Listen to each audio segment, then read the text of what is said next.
তোমার লাইফে হয়তো এই বাইক থাকবে আর নাহলে আমি থাকবো। কে থাকবে বলো? বাইক। বাইকের মধ্যে কি আছে যা আমার মধ্যে নাই? তেল। ফাইজলামি করবা না, আমি কিন্তু সিরিয়াস মুন না। তুমি আজকে ফাইনাল ডিসিশন নিবা, তোমার লাইফে এই বাইক থাকবে আর নাহলে আমি থাকবো। তুমি বলো কে থাকবে? বাইক। এত যে বাইক বাইক করতেছো, কি পাইছে বাইকের মধ্যে? হ্যাঁ, যা আমার মধ্যে নাই? ব্রেক। ব্রেক মানে? আমার এই বাইকের ভিতরে একটা ব্রেক আছে, ব্রেকটা যখন চাপ দেই ও থাইমা যায়, কিন্তু তোমার ভিতর কোনো ব্রেক নাই। তোমার থামতে বললে তুমি থামো না। তোমার সাথে রিলেশনে আসার পর থেকে বলতে পারবা কোনো কিছুতে তোমার আমি থামাইতে পারছি? আমার কোনো কথা এখন পর্যন্ত তুমি শুনছো বা আমার কোনো কথার দাম দিছো বলতে পারবা? কিন্তু ও শুনছে, ওর মধ্যে একটা ব্রেক আছে। ওরে যখন আমি চাপ দেই, ওরে যখন আমি থামতে বলি ও থাইমা যায়, কিন্তু তুমি থামো না। তোমার আমি থামাইতে পারি না। তোমারে যখন কোনো কিছুতে না করি তুমি আমারে উল্টা প্রশ্ন করো, এইটা কেন করব, ওইটা কেন করব। এই, ও কি কথা বলতে পারবে যে ও তোমাকে প্রশ্ন করবে? এইটাই তো আমার সুবিধা। ওরে আমি যেমনে বলি, যেমনে চালাই ও অমনি চলে, কিন্তু তোমার আমি যেমনে চালাইতে চাই তুমি অমনে চলো না। ওরে নিয়ে আমার কোনো প্যারা না। তার মানে আমি প্যারা? অবশ্যই প্যারা। তোমারে নিয়ে আমি প্রতি মুহূর্তে আতঙ্কে থাকি। কোন ছেলে তোমার মেসেঞ্জারে নক দিল, কোন ছেলে তোমারে আবার ডিস্টার্ব করলো, কোন ছেলে তোমার প্রোফাইল পিকচারে যে একটা লাভ রিয়াক্ট দিল।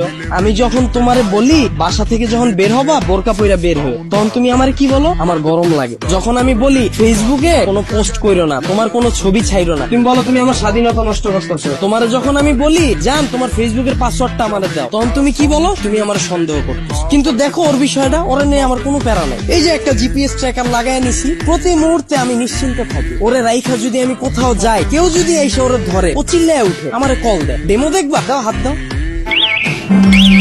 এই যে কল চলে আসছে। আবার তুমি দেখো যদি আমার কোনো ফ্রেন্ড বা আমার কোনো কাজিন আমার এই বাইকটা নিতে চায়, আমি নিশ্চিন্তে দিয়ে দিই। কারণ কি বলতো, আমার এই জিপিএস ট্র্যাকারের ভিতর লোকেশন সেট করা যায়, ও কতটুকু এরিয়ার মধ্যে থাকবে। আমার ফ্রেন্ড যখন এটা নিয়ে যায় আমি একেবারে নিশ্চিন্তে ঘুমাই, কারণ এরিয়ার বাইরে গেলে আমার বন্ধু যাবে কিন্তু ও যাবে না। ও কতটা লয়াল একটু চিন্তা করো। কিন্তু তোমার দিকটা একবার দেখো, আমি যদি তোমারে রাইখা বিদেশে যাই, সুরঙ্গ ছবির মতো আর ফান্নিশের মতো অবস্থা হইব আমার। দেশে এসে কি দেখুন জানো, আমার বন্ধু তোমার নিয়ে বাইকে গেছে। এখন তুমিই বল বাইক রাখলে ভালো হবে না গার্লফ্রেন্ড? এত যে বড় বড় কথা বলতাছো, আমাকে নিয়ে লাস্ট কবে বের হইছো মনে আছে তোমার? তোমারে নিয়ে বের হয়ে আমার কোনো লাভ আছে? তোমারে নিয়ে বের হইলে 8-10টা মেয়ে যদি তাকায় তাও মুখ ফিরিয়ে যায়।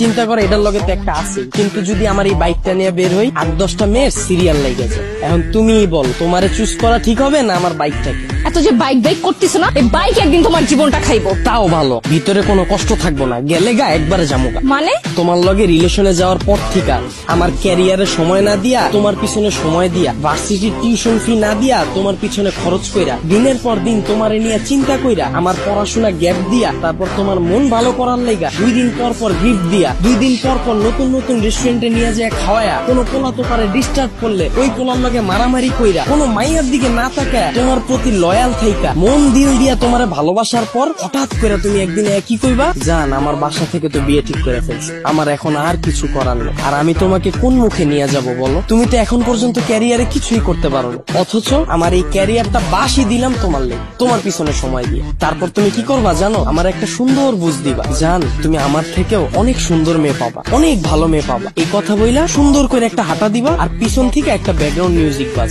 আর আমার অবস্থা কি হইব জানো? সারা জীবন এই ভালোবাসার কষ্ট নিয়া সালমান খানের মতো জীবন যাপন করো, আর ওদিকে তুমি বড়লোক জামাই নিয়া ফুটফুটে সুন্দর 2টা বাচ্চা নিয়া ওয়ার্ল্ড ট্যুর দিবা। এখন তুমি আমারে বলো বাইক ভালো না তুমি?